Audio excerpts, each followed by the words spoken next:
AC Guy 1948 here. Bought me a new toolbox. Stanley 5-jar chest and cabinet. 6,138 cubic inch capacity. It's got ball bearings, it's got locks. So I cleaned out, I'm in the process of cleaning out my shed for the winter. And I cleaned out around that table, and that table I'm still kind of working on. But there was more there than I realized.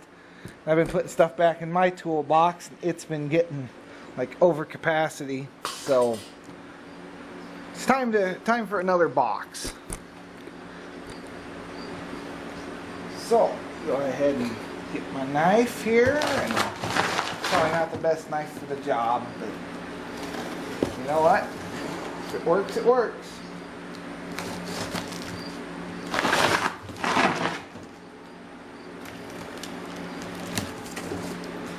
Alright, piece of styrofoam, what can you see? Not much. Piece of styrofoam in there.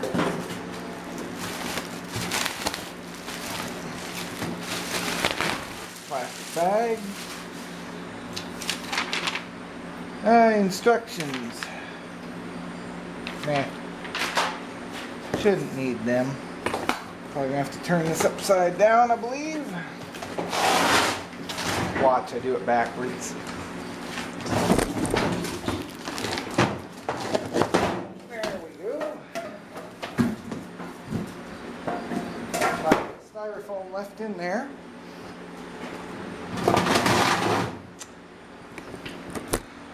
Here's the bottom of it. Looks pretty nice. We got like little, like it kind of latches shut. That's nice. Oh, casters. There's the box with the top box.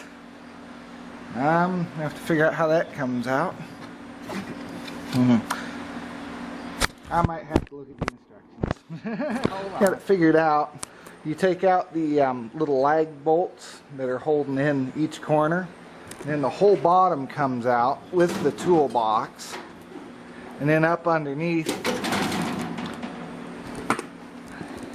I can get it. You got screws up underneath. Let's see here. There's one. But you take the screws out and then remove this top piece off, and then put this back in the bottom. This base piece back in the bottom. And then you can, I really shouldn't have the tripod trying to do this, but, and then you put the casters on it. And then you can put that on top. Okay. If you're going to put these casters on, turn the thing upside down and be very careful, because I notice it's very prone to scratching. This is some pretty thin paint. And I really could have made these just a little bit longer, because trying to get the lock washer and the nut on and line everything up was kind of a pain. But they're on there. Go get yourself a ratchet. Preferably with an extension, but I just grabbed this. It has a number 12 metric on it. So, yeah. Then you got two screws that go here. So save all your nuts and bolts for these, because the box came with enough for the casters. Well, no, it didn't, because I was missing 2 there. So I got 2 from when I took that apart, and then 2 for here and here. So when I took the bottom off. So go get yourself a real ratchet, and because this tool they give you, piece of junk. It'll probably get saved for something else. Also, wasteful society we live in. These little screws, the instructions say discard them. No, they'll be kept for other projects. Just wish I could find those instructions real quick. There they are. Right. Remove screws from base and discard. What a waste of screws. Anyway, so far this thing, I'm not really happy with it, but we'll see. I'm going to throw it together. Okay, something else I noticed that's a problem. These hinges. when you turn it upside down, the things might slide out on you pretty easy. So be careful of that, because I noticed it kind of pinched the door up high up against there when I was turning the thing upside down. So maybe I can line them back up. That'll be just right. Well, but I'll get that later, I guess. But anyway, so what they sent were little foam pads, because you had screw holes here and here and over here, and that's what was holding this in to the base, holding this to that bottom base part down there. So that's what those screws held.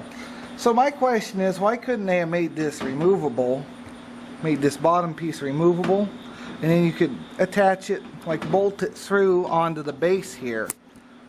Because I'm never going to take this thing off. I would rather this just be one unit. I'd rather just have them attached instead of this top piece just sitting on there. If someone wanted to, they could just grab this top piece and take off with it. I'd rather have it anchored together, and then it's just one big bulk thing you'd have to try and take off with. So also in the top drawer there, it also came with this back piece, which I haven't looked at yet, but I'd assume it's your piece of metal that holds your top drawers all shut when it's locked. And then your set of keys for up high. So I'll go ahead and set that on up there. Step back real quick. And yeah, it doesn't look too bad. It's definitely small when you compare it to what I've been using. So I'm just going to use it as a backup toolbox. Maybe put like, oh gosh, it's tiny. Oh, see, that's what I mean. Should be bolted together. Yeah, it's like one section of that big toolbox. So, oh well.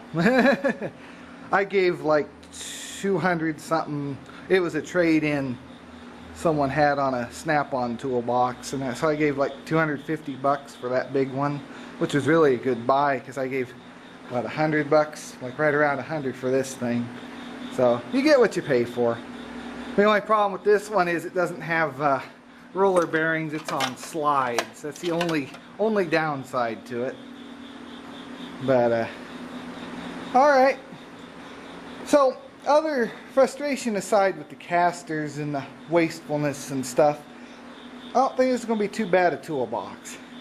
It does have some pretty smooth drawers. I do like that it kind of latches when it closes, because this one kind of, once it closes, it's smooth. But casters, I guess they're alright for something of that size. That one's got some big things on it, but it's a lot bigger box, so just watch out for that sliding off on you when you turn it upside down, and get a real ratchet when you do the put the casters on, and really it's not too bad. So I'm gonna use it and probably leave something in the description saying if I like it or not. If I don't, it'll definitely get another video, but I think it'll be good to put like right there next to the big one, because I've got like oddball specialty tools that I don't use all the time. Like that up there's that little round thing there's like a pipe bender, and it's just like it's hanging on my wall, and it's like I'd rather have it in a box locked up, and some of that stuff just needs to be rearranged anyway. So, alright, well, that's going to do it for this video. I'll see you in the next video. Hope I didn't sound like I was too angry. It's just that those casters just took longer, and it's probably 100 degrees in this shed. So I'm sweating a little bit. So, alright, I'll see you next video. Okay, I found another slight complaint. I'm not done yet. de-locking bar. I was thinking maybe it would have something up here to grab it. Well, that one's so buried, but it's got like a little thing. When you pull up on the lid, it pulls up on this and unlatches it. Now, this one, they're all, they're not even all locked. Let me try it again.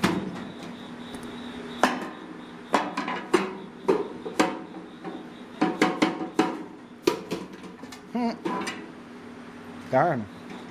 Should be easy. Try it again. Okay. Locked, locked, locked. And then you close the lid. It does have a little latch, which seems to hold up fairly well considering I can't get it to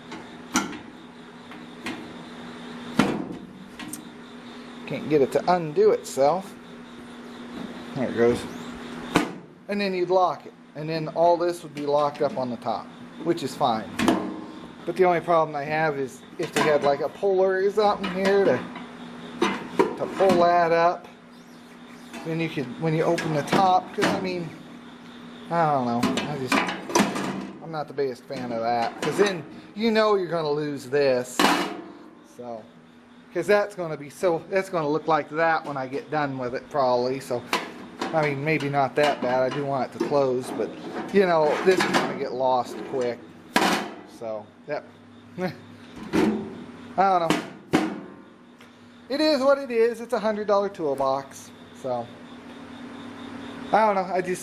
It's like a downgrade from that thing because that thing's awesome. And each one of its things lock. You got a lock there, and then a lock for the door. This one is just your top.